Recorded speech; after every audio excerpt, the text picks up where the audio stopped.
Hey everybody, I'm Brian Rice and I'm a photographer who's based in the Kansas City area, and I do photography of all types from weddings to corporate events, corporate headshots, live band photography, band publicity photos, food photography, and as you're about to see here, senior photos. And I'm excited about this video in particular because I'm debuting my photo editing series where I take you through a select photo and I edit it from beginning to end and I show you how I do it. I'm hoping to do these on a regular basis, whether it's monthly or even weekly. We'll see how it plays out, but I'm really excited, so let's go ahead and get started.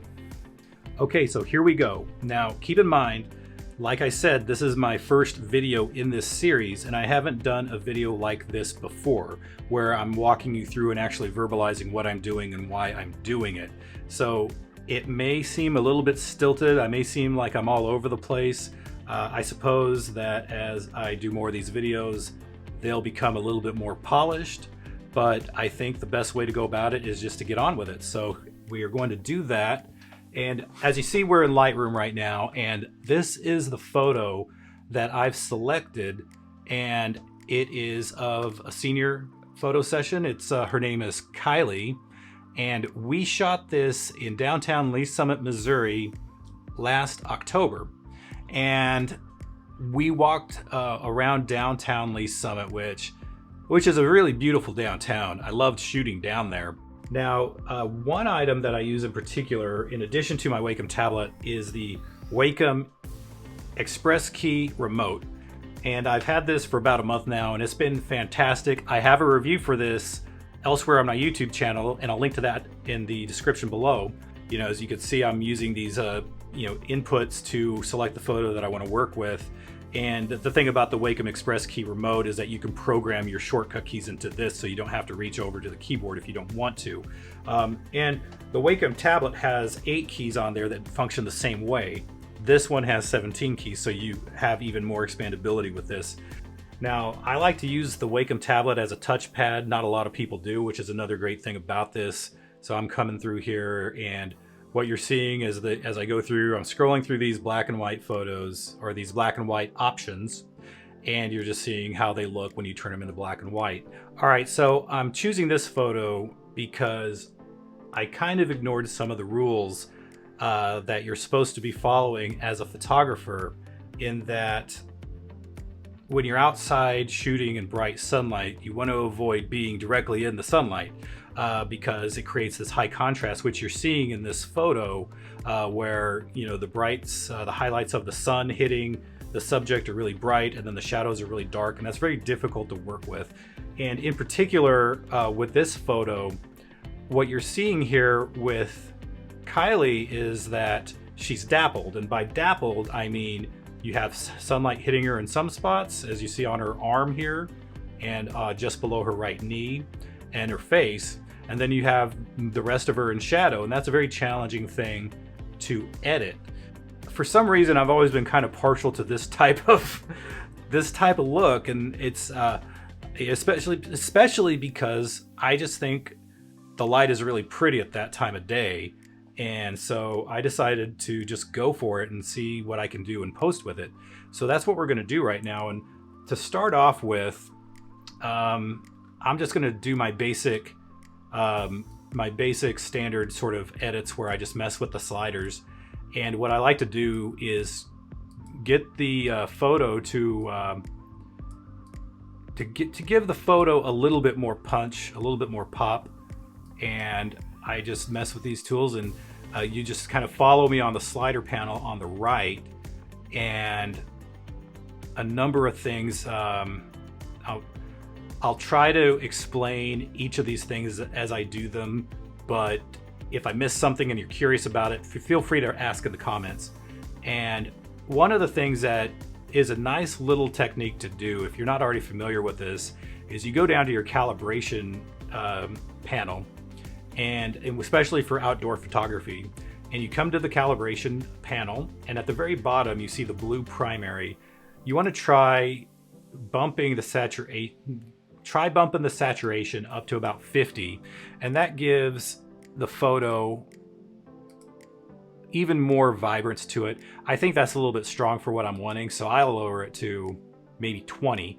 And it's up to you. I mean, you do this you do this to taste. I mean, if you like it, then you should then have it higher. If not, lower, or don't use it at all. But it's something that is a very useful technique to have, especially when it's overcast and if the colors seem flat. That's when it works best. Here I don't need it so much because the sunlight already creates this beautiful ambience to it that we don't really need to bring the vibrance out of any more than it already is. So anyway, I'm gonna go back up, and I think I have the basics here.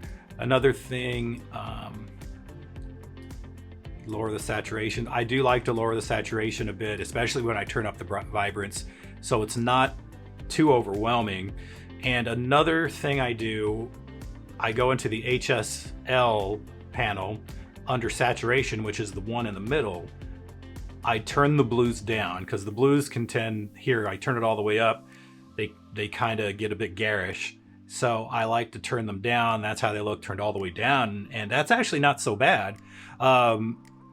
It takes the blue out of the shadows, which makes the scene feel warmer, especially if you want to convey warmth. You know, I think the normal photo, normally it was at 0, which is okay. And I wasn't initially going to go all the way down to -100, but I do kind of like it. However, it is knocking her jean jacket completely out as far as the blues. So I'm going to settle probably on -50, which is where I usually end up on these. And so another thing here, now I've got the before and after key programmed into this one. So that's what it looked like when we started. That's what it looks like now. Now the next thing I'm going to do is go into the adjustment brush because I want to bring those highlights back. And so that's what I'm going to do. I'm going to come in and I'm going to start painting, and I have auto mask turned on so that the brush doesn't spill over into areas that I don't want it to spill over. And another thing I do while I'm painting is I show the mask, and I've got the O key programmed into this specific key on the Wacom Express Key remote. So I press that, and then you could see the part that pops up in the red is the part that I've actually selected to paint it as I'm painting it in. So I'm just going to take this and just fill in these bright sunlit areas and get that maybe a little bit here below her leg and here as well. And I think I'm going to stop there. Okay, let's get her arm. And then I'm going to turn off that thing. And you see it's a lot brighter now because the preset on this adjustment brush for some reason is always like super high. If you want to let me know how to like just set that to 0, feel free to do that.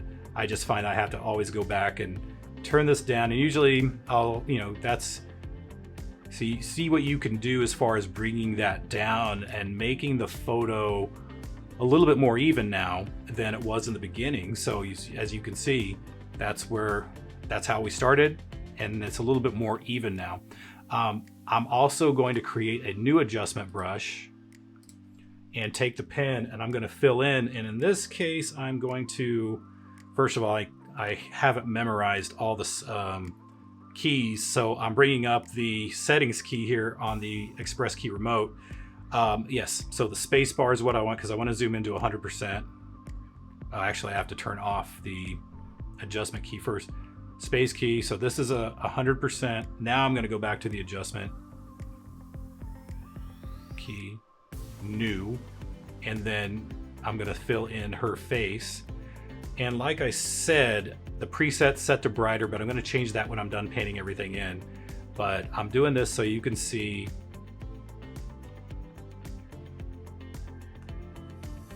how this looks.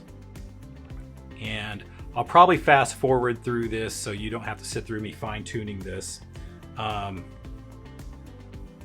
And another thing that's cool is I have this program to switch the brush to from adding to subtracting. So I hold that down and it'll subtract if I go too far. So that's a nice little feature that this has. And again, what's so great is that I don't have to reach for the keyboard, it's just right here. Now I can turn that off, and obviously she's a bit too bright, so we're going to change that. and just basically I like to turn down the highlights and keep the general exposure. But I think in this case, my initial goal was in fact to brighten her face a little bit. So I'm going to turn it up to, and I'm going to go back to the fit. So then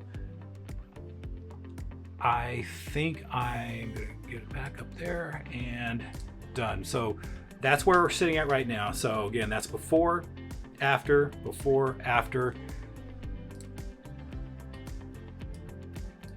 touch that up.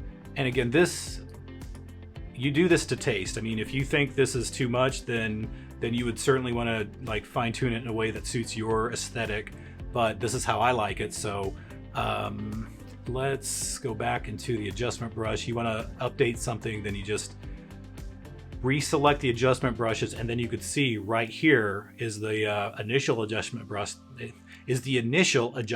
I made, and then up here is the one for her face. So what you do is you select it when you see the cursor turn into a hand pointer, then you select that, and then you could change this one back up. I don't want to do that one, so I'm going to go back to the original, and then from there I'm going to maybe touch that up a little bit. Initially, what I'd wanted to do with this video was just to show you how I like to take something that's a high contrast and get it a little bit more even.